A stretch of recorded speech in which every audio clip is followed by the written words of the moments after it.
In 1974, the Safe Drinking Water Act was passed by Congress to ensure clean drinking water free from both natural and man-made contaminants.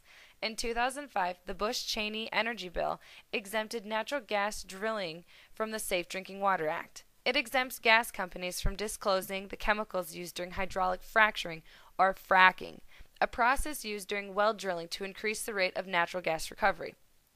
Once a well is drilled, millions of gallons of water, sand, and chemicals are injected under high pressure into a well. Generally, 1 to 8 million gallons of water may be used to frack a well.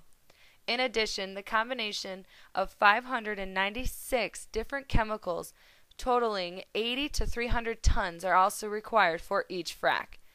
Presently, the natural gas industry does not have to disclose the chemicals used, but scientists have identified volatile organic compounds such as benzene, toluene, ethylbenzene, and xylene.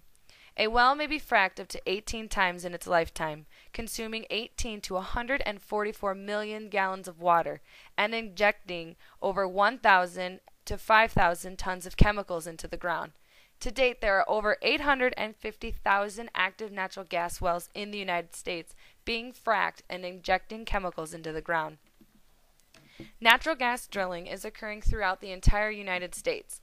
Large gas companies are on a never-ending search to locate new gas deposits and drill new wells. They have been leasing private land from unknown residents and drilling for natural gas, illegally injecting massive amounts of toxic chemicals into the ground. People across the country are getting sick from being exposed to these harmful chemicals. They have reported headaches, dizziness, fatigue, and even brain damage.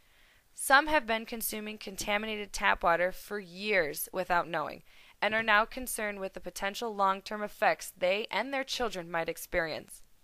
Water and fracking don't mix. Every chemical that is injected into the ground for fracking stays in the ground and eventually leaks into and contaminating groundwater, rivers, lakes, and other water sources.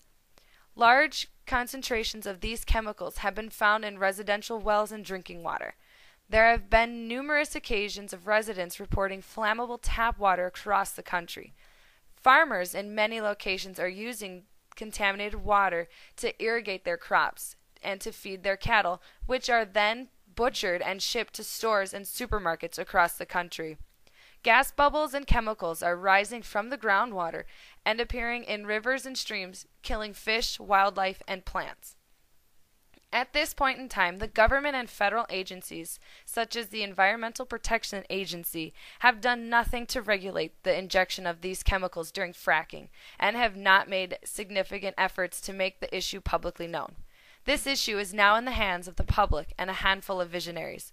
The most effective ways to take a stand against the heinous activities being performed by natural gas companies is to refrain from leasing your land for drilling and to support the FRAC Act, a bill that will remove the exemption from the Safe Drinking Water Act.